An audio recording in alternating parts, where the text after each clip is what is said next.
La sección 19.2 se titula Entropía y la segunda ley de la termodinámica. Inicia con una pregunta muy interesante. ¿Cómo se puede utilizar el hecho de que cualquier proceso espontáneo es irreversible para hacer predicciones sobre la espontaneidad de un proceso no conocido? Ujú. Entonces, ¿verdad? Ahí lo que nos dicen es para comprender la espontaneidad es necesario examinar la cantidad termodinámica llamada entropía. Ujú. Dice que ya se había mencionado en la sección 13.1. En general, como les digo, es un poco complicado a veces decir entropía, es tal cosa, ¿verdad? Es un poco complicado hacer eso.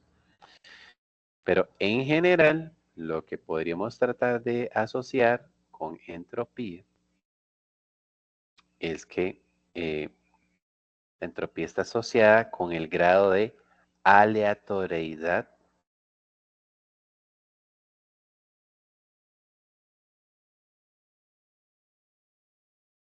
en un sistema, ¿sí? O con el grado de distribución o dispersión de la energía entre los diversos movimientos de las moléculas, ¿sí? Entonces, si esa si ese intento de definición de entropía no quedó muy claro, tranquilos que sí, la verdad es que suele ser complicado entender su definición. Pero era un poco lo que mencionaba en la introducción, un bloque de hielo está más ordenado y está con menos movimiento, entonces tiene menos entropía. Ujú. Si esa agua yo la vaporizo, si ese bloque de hielo yo lo vaporizo, las moléculas van a andar por todas partes con mucha más movilidad y mucha más dispersión y mucho más desorden eh, en la composición de la sustancia. Ujú. Entonces, esa, aunque sea la misma cantidad de masa, pero si está en estado gaseoso, tiene más entropía, más desorden, más aleatorio el movimiento de las moléculas.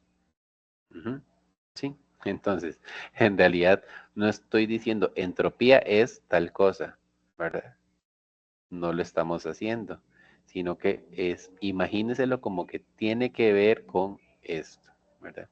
Porque como les digo, es un poco complicado darle una definición.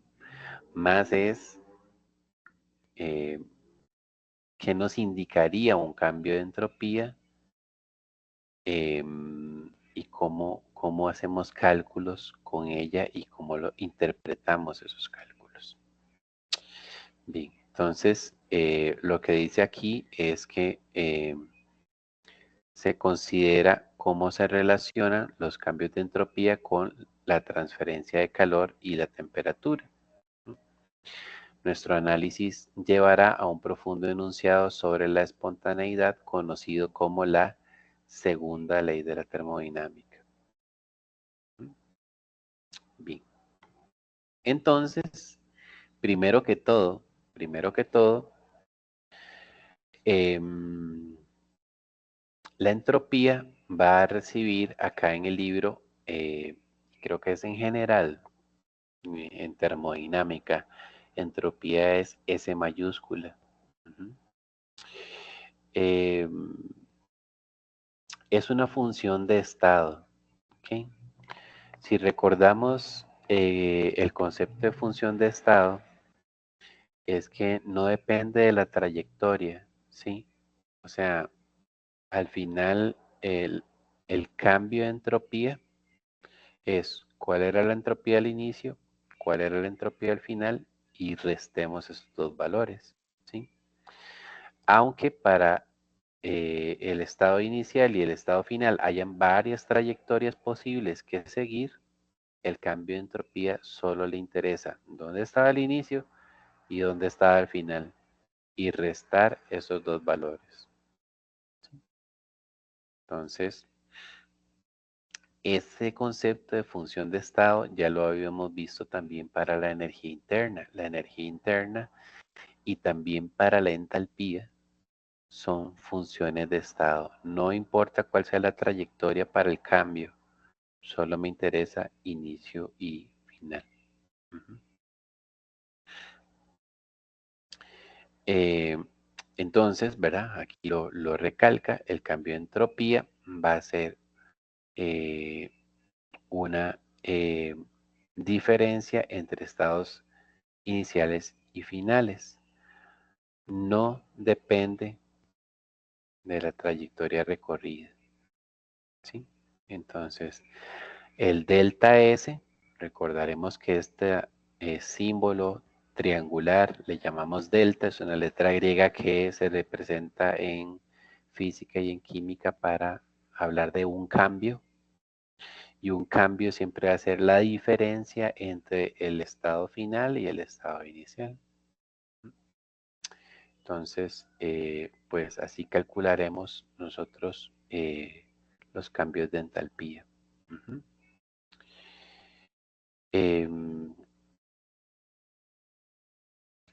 ¿Qué pasa con los cambios de entalpía en los cambios de fase? Yo creo que ya con la analogía que estaba yo mencionando sobre el pasando al vapor, ya lo estábamos analizando, ¿no? Entonces,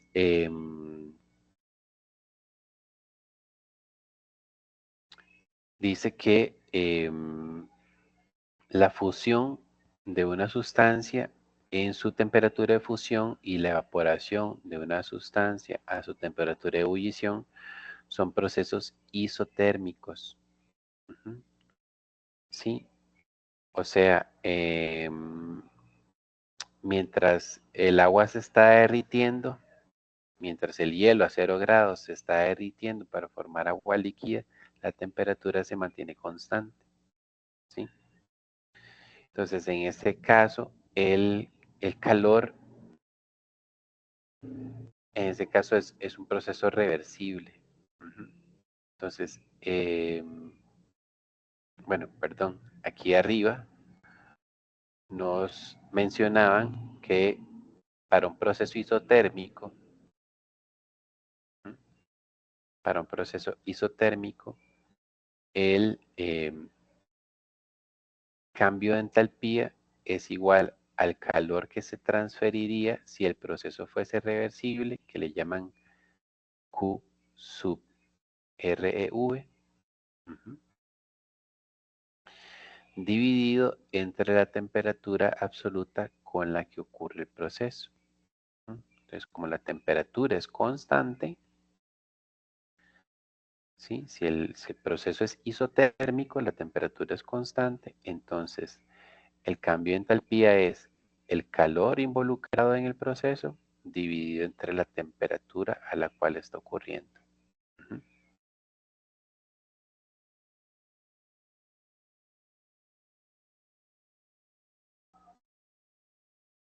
¿Sí?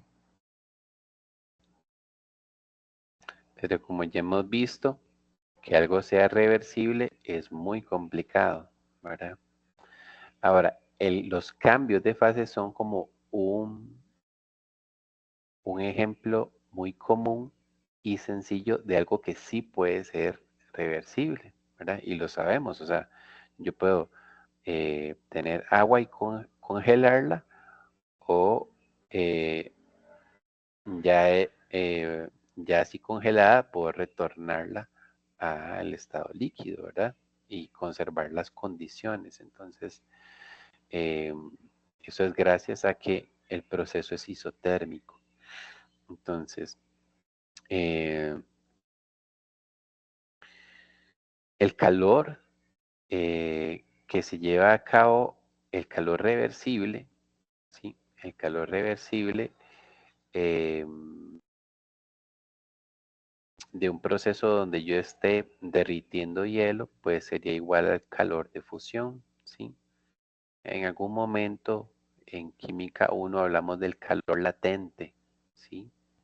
El calor latente y es el calor de fusión, ¿verdad? Por ejemplo, para poder fundir agua, la cantidad de energía que se necesita es 6.01 kilojoules por cada mol.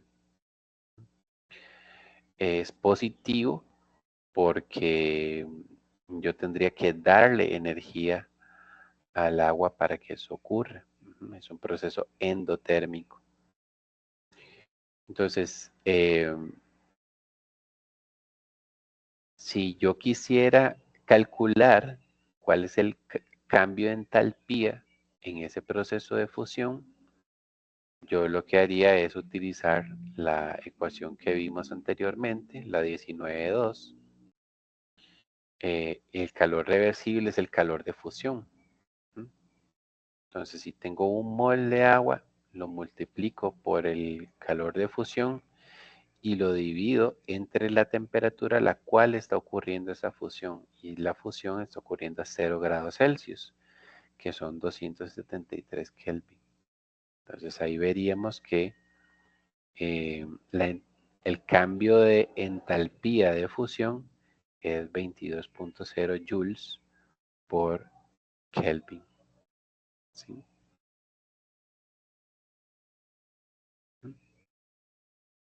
Aquí tenemos un ejercicio 19.2 que nos ilustra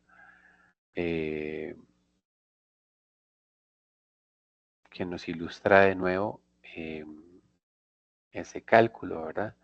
Entonces, dice que el mercurio elemental es un líquido plateado a temperatura ambiente. Su punto de congelación es menos 38.9 grados Celsius.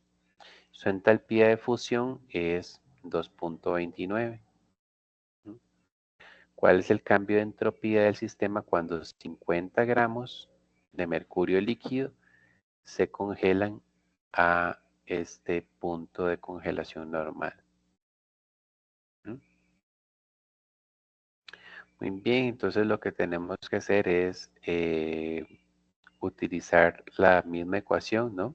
La misma ecuación que teníamos por acá de el calor reversible entre la temperatura. Entonces ese calor que está involucrado en el proceso sería la masa de mercurio multiplicado por el calor de fusión. Pero veamos que aquí el calor de fusión está en moles y está en kilojoules.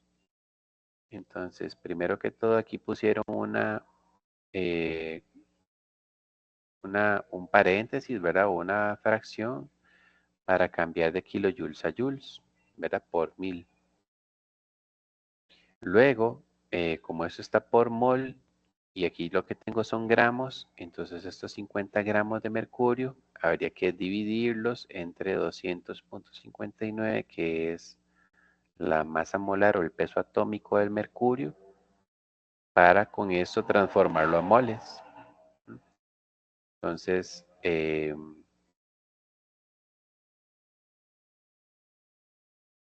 vamos a sacar por acá la calculadora.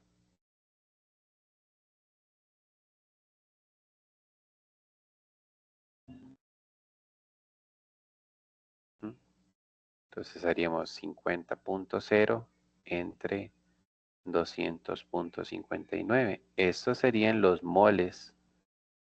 Esos serían los moles de mercurio de los que estamos hablando. Estos moles los vamos a multiplicar por el calor de fusión. Entonces se multiplica por menos 2.29. ¿Por qué le ponemos negativo? Porque dice que tengo el mercurio líquido y lo voy a pasar a congelación. Eso significa que le tengo que quitar calor. Entonces el calor de fusión en ese caso sería el inverso. El calor de congelación es menos 229. Y eso multiplicado por 1000 para poder pasarlo a joules. Menos 571, ¿verdad? Aquí pusieron el valor redondeado. Muy bien, ese proceso de congelación ocurriría a 38.9 grados. Entonces yo tendría que hacer menos 38.9 grados, que sea la temperatura en Celsius, le tengo que sumar 273.15, porque la entropía se da en Kelvin. 234.3. Entonces, bueno, finalmente tendríamos el menos 571, ¿verdad? Dividido por 234.3. Y en efecto tenemos un valor de menos 2.44, ¿sí? Menos 2.44 joules por Kelvin. Aquí tal vez podemos hacer una observación, y es que este cambio de entropía fue negativo. O sea, la entropía disminuyó. ¿Por qué disminuyó? Porque vean que, de nuevo pensando en que es una medida del grado de movilidad, del grado de desorden que tengan las partículas, ven que yo estoy pasando de mercurio líquido a mercurio sólido, ¿sí? Lo estoy ordenando, ¿sí? Lo estoy compactando.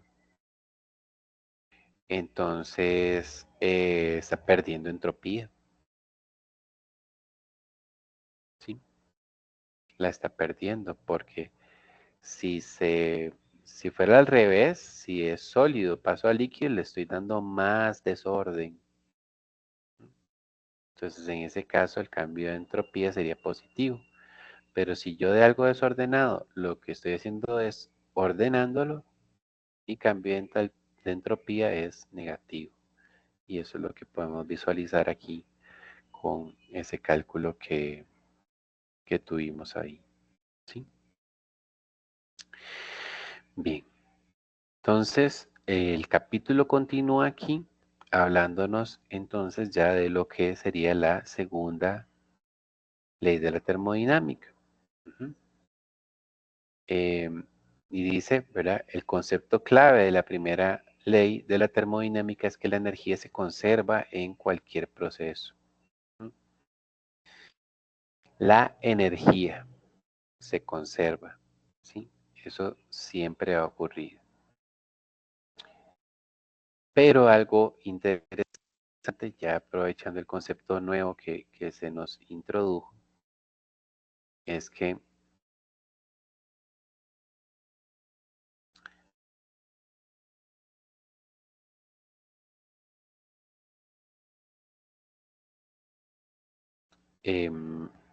la entropía no se conserva.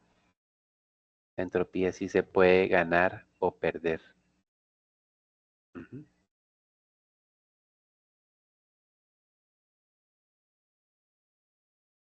Entonces, es muy interesante, ¿verdad? Porque la energía sí, la energía, tenemos la ley universal de conservación de la masa y la ley universal de la conservación de la energía, pero la entropía sí se puede perder o ganar, ¿verdad?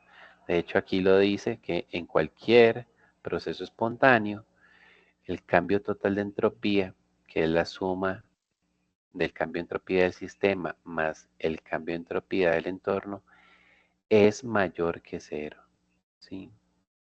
O sea, siempre que se lleva a cabo algún proceso espontáneo, ¿no? La entropía siempre va a ser positiva, el cambio de entropía siempre va a ser positivo. Entonces, dice, esta generalización se puede ilustrar calculando el cambio de entropía de un sistema y el cambio de entropía de su entorno cuando el sistema es un mol de hielo fundiéndose en la palma de la mano, la cual es parte del entorno. El proceso no es reversible, porque el sistema y el entorno están a temperaturas distintas. Sin embargo, como el cambio de entalpía es una función de estado, su valor es el mismo independientemente de si el proceso es reversible o irreversible. Justo antes, en el ejercicio 19.2, se calculó el cambio de entropía del sistema. ¿Sí? Lo que vimos es que si yo derretía el hielo, entonces el hielo iba a ganar, iba a aumentar su entropía. Entonces,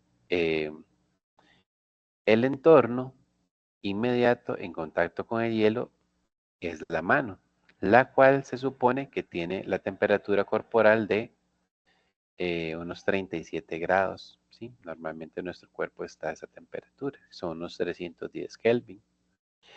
El calor perdido por la mano, pues tiene que ser este mismo, ¿no?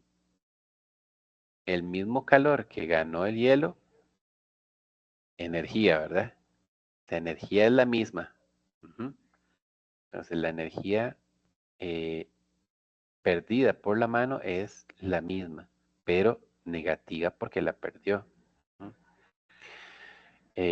Como dice aquí, es igual a la magnitud de calor ganado por el hielo, pero con signo opuesto.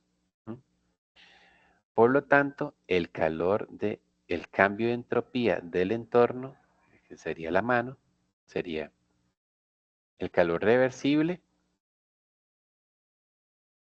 que es lo mismo de arriba, un mol por 6.01 por 10 a la 3, pero negativo. Dividido entre cuánto? Entre la temperatura que tenía la mano, ¿verdad? Que era 310. La temperatura de la mano es 310. Entonces vean que en ese caso el sistema ganó 22.0 joules Kelvin de entropía, pero el ambiente, en este caso la mano, perdió 19.4 joules Kelvin de entropía. ¿Okay? Entonces, si yo calculo el cambio total de entropía sumando lo que cambió en el sistema y lo que cambió en el ambiente, lo que nos damos cuenta es que si lo ponemos aquí, ¿verdad? El cambio del sistema fue 22.0, mientras que el cambio del ambiente fue menos 19.4 y vemos que nos da un resultado positivo.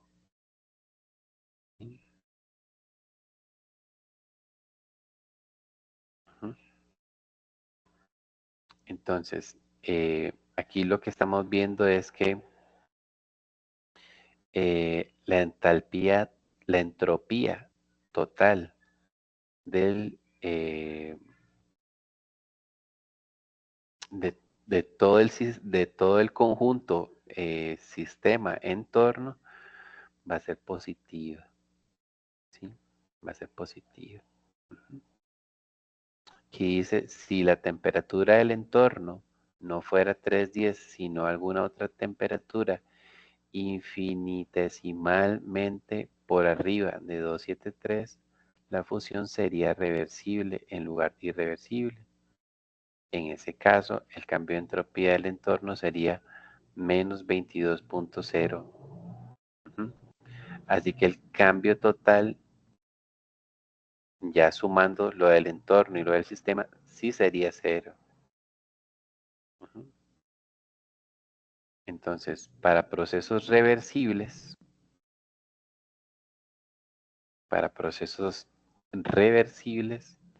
el cambio total de entropía, tanto del sistema como del entorno, es cero. Pero para procesos irreversibles va a ser un valor positivo. Ujú. Y bueno, eso es lo que nos viene a dar por aquí precisamente lo que se conoce como segunda ley de termodinámica. Entonces, en general, cualquier proceso irreversible da por resultado un aumento de entropía total, mientras que cualquier proceso reversible no genera cambio global de entropía. Esto es la segunda ley de la termodinámica. Entonces, el resumen de esas expresiones serían esta expresión 19.4. Si es reversible, el cambio de entropía global, el cambio de entropía total, aquí le pusieron de subíndice UN y V para referirse al total, al universo, ¿sí? Entonces, el cambio de entropía total del universo sería cero si el proceso es reversible. Ujú. Pero lo más común en la naturaleza es que los procesos sean irreversibles. Entonces, en ese caso, cuando yo haga el cálculo del cambio de entropía total, donde yo voy a sumar el cambio que sufrió el sistema más el cambio que sufrió el entorno, me va a dar positivo.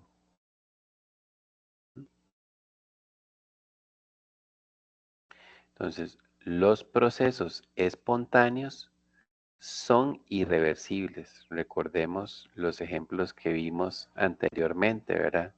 El huevo, el gas que se expande, la bicicleta que rueda colina abajo. Los procesos espontáneos son irreversibles. Entonces se puede decir que la entropía del universo aumenta en cualquier proceso espontáneo. Ujú. Decirlo así es otra manera de hablar de la segunda ley de la termodinámica. Estamos. Entonces, a lo que se refiere esto es, si mi proceso es reversible, el cambio global de entropía va a ser cero. Pero si mi proceso es irreversible, y normalmente los procesos espontáneos son irreversibles, va a haber un cambio positivo, un cambio con valor positivo en la entropía del universo. Y eso es lo que conocemos entonces como segunda ley. ¿Ok?